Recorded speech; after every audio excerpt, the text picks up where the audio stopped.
Pessoal, Ellen Sila Lumenomentielvo, uma estrela brilha sobre o nosso encontro. Bem-vindos. Boa noite a todos. Obrigado. Quem quiser conversar em élfico, eu estou à disposição. Eu tô com esse fone aqui no ouvido, não é porque eu estou recebendo mensagens místicas dos elfos da floresta, não.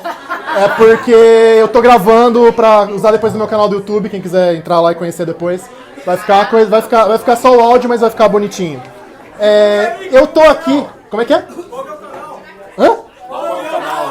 O meu canal, é o meu nome, youtube.com/Reinaldo José Lopes, tudo junto. Beleza?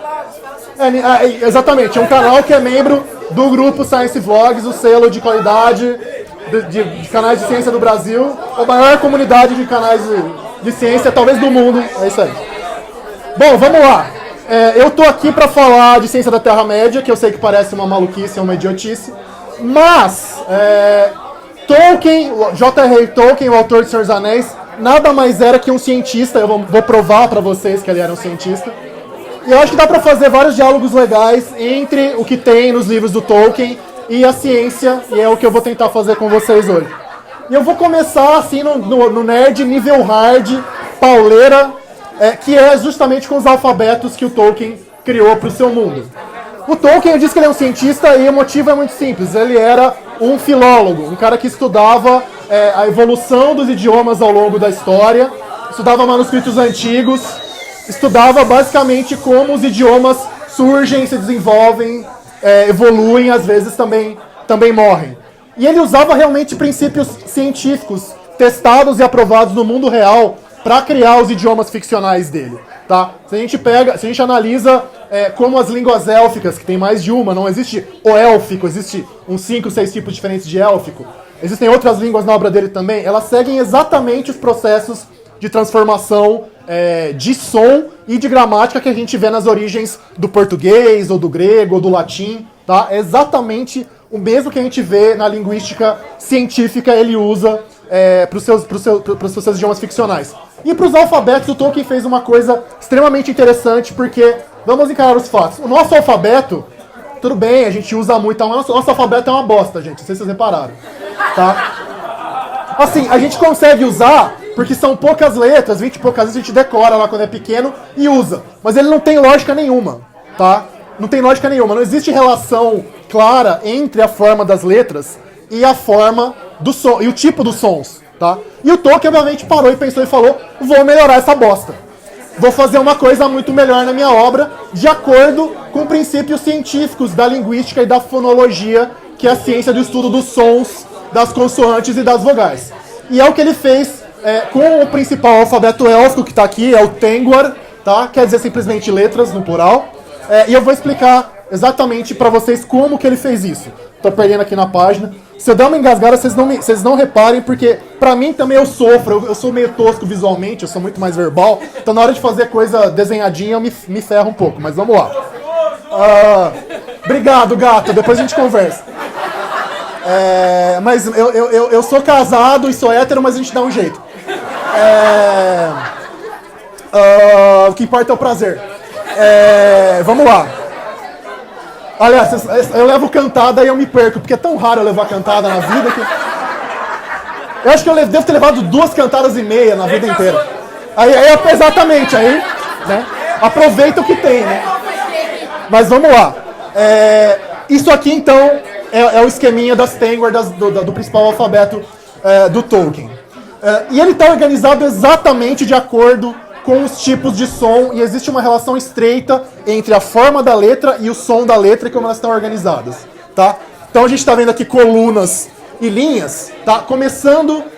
Então tem tudo a ver realmente com os tipos de som que a gente usa e com a articulação na boca. Os lugares da boca onde a gente apoia a língua, os lábios, os dentes, para pronunciar as consoantes. Lembrando que isso aqui é basicamente consoante, tá? Assim como era o alfabeto nosso no princípio, lá no hebraico, no fenício e tal, o Tolkien primeiro criou só consoantes e depois ele usa sinaizinhos em cima das letras para representar as vogais normalmente, embora exista também uma forma com vogais. Mas vamos lá.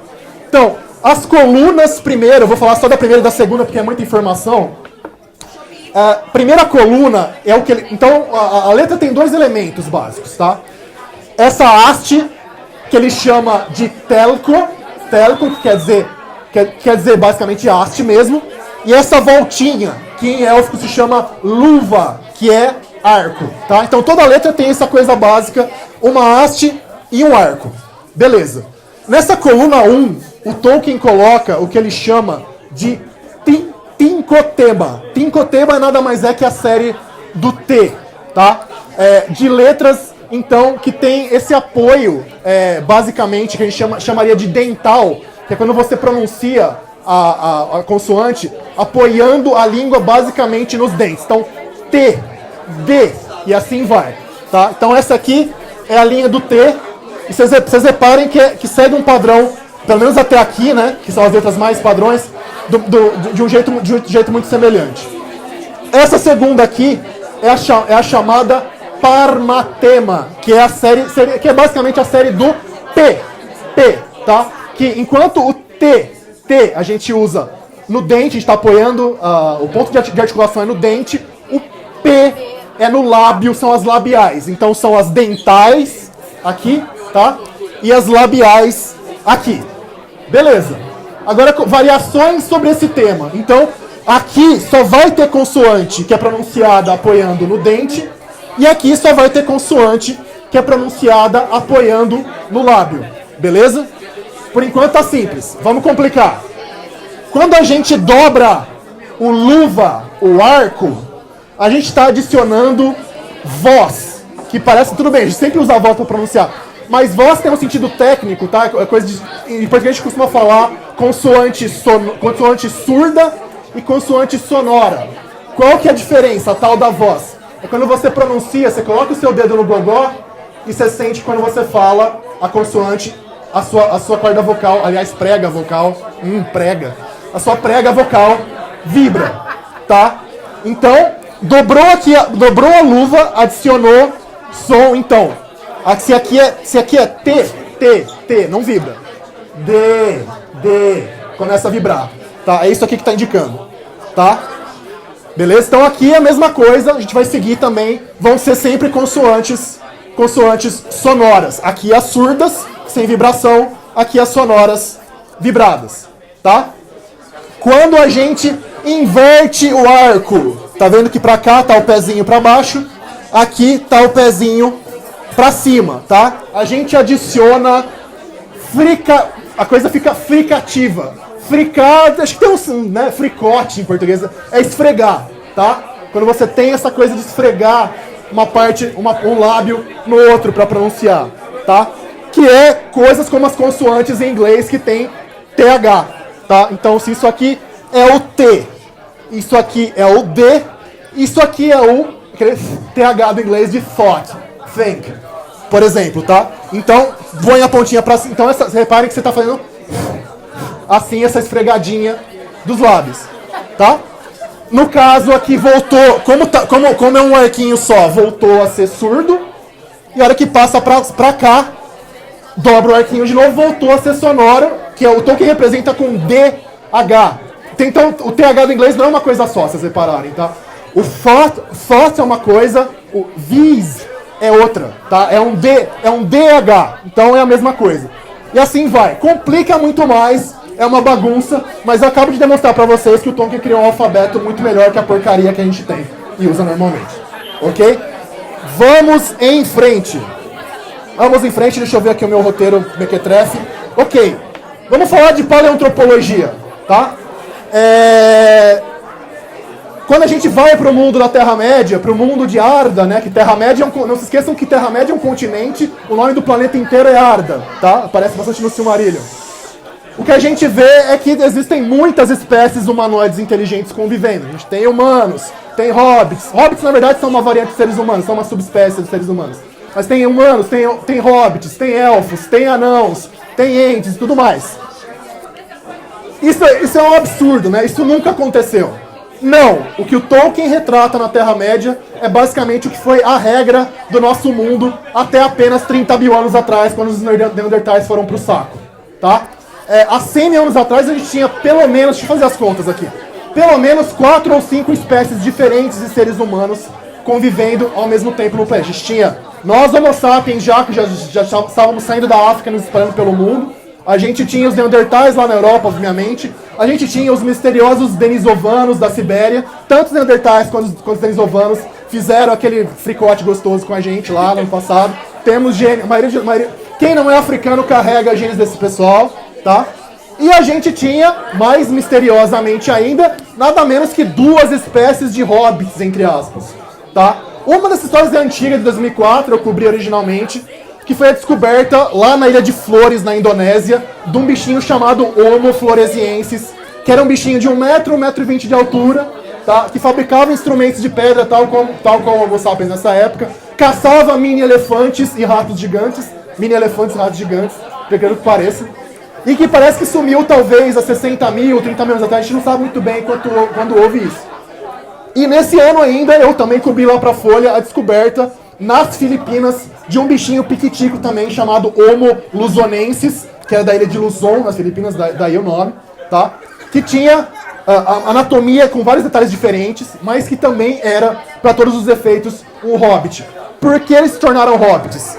Pelo que a gente sabe, pelo chamado nanismo de ilhas, tá? Esse é um fenômeno que a gente vê com mamífero de todo tipo em vários lugares, tá? Quando uma espécie fica isolada em ilhas pequenas, com poucos recursos, a seleção natural acaba favorecendo quem é mais baixinho, tá? Então, a gente vê isso com elefantes e mamutes em várias ilhas da Europa, a gente vê isso com espécies de cervos, com espécies de bovinos, com basicamente o caralho a 4. Isso acontece em ilha. E também nós temos o chamado gigantismo de ilha. Então, espécie grande em ilha, normalmente diminui de tamanho. Espécie pequena, muitas vezes, pela falta de predadores, acaba ficando maior. Então tem rato gigante em ilha. O famoso Dodô nada mais era que uma pomba gigante, uma pomba tamanho king size em ilha. E assim vai. Então o Tolkien só errou numa coisa. Tudo bem, os hobbits dele viviam isolados. Então fazia sentido até o isolado ficar pequenininho, mas era melhor que eles estivessem isolados em alguma ilha lá, sei lá, de algum rio, pra ficar uma coisa mais verossímil. Mas bateu na trave, né? E eu nunca me esqueço também, gente, importante, antes de ir para o próximo item, de citar aquele famoso ditado dos orcs, né? Comer hobbit é bom, pena que dá dor nas costas. Mas vamos lá.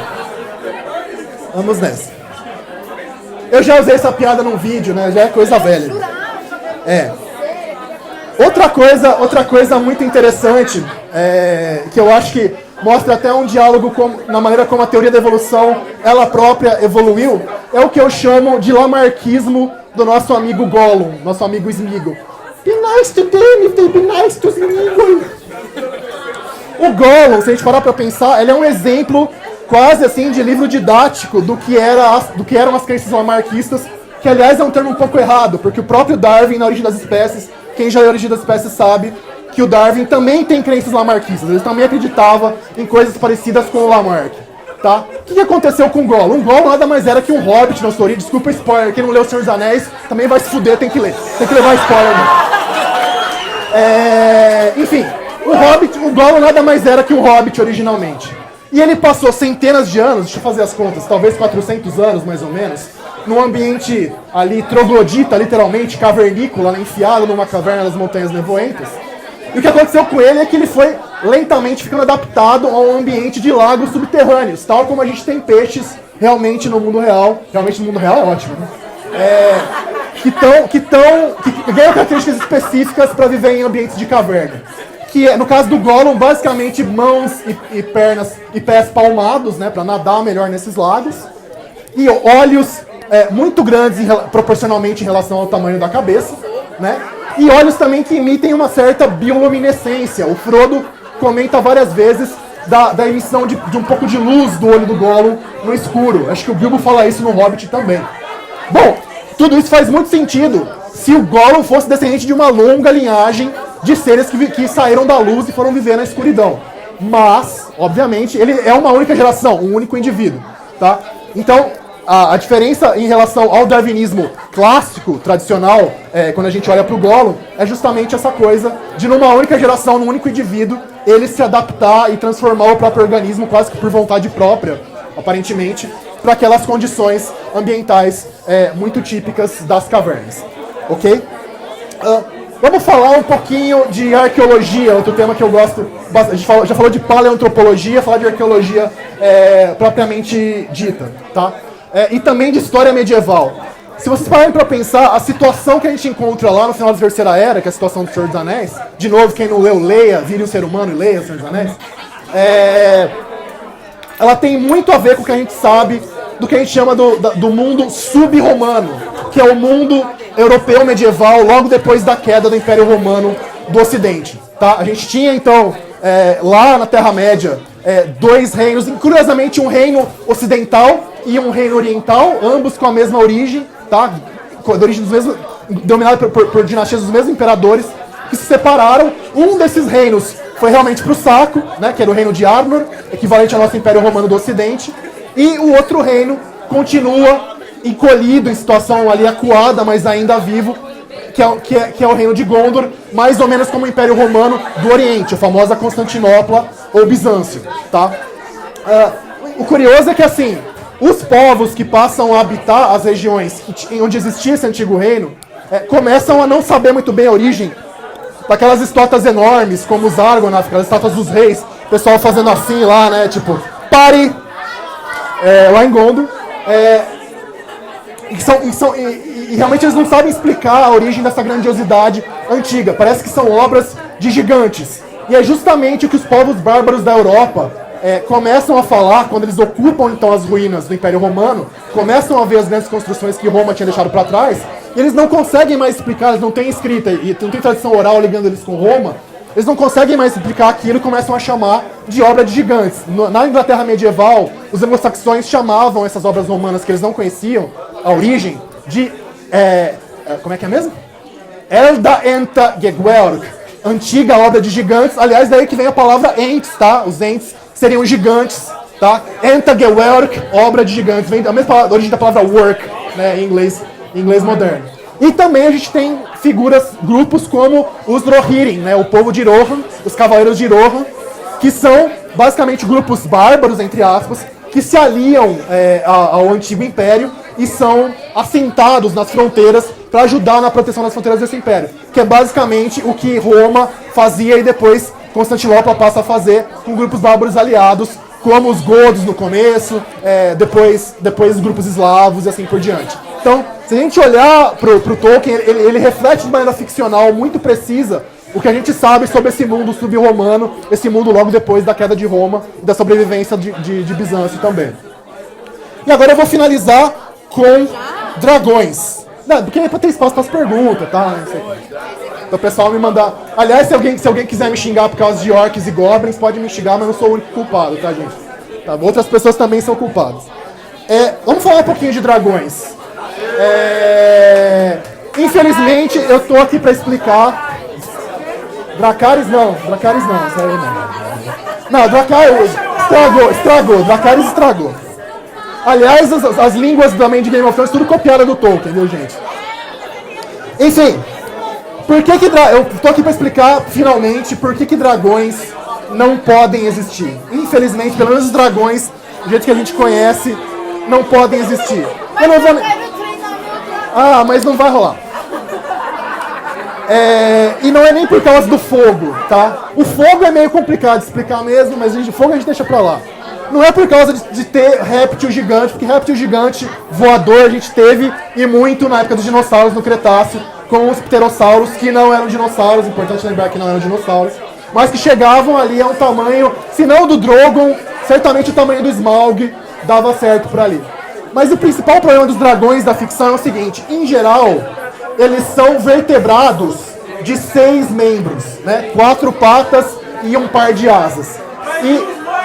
Não, depois a gente discute isso. Porque, se vocês olharem em volta de vocês, basicamente não existe nada parecido com um vertebrado de 6 membros, tá?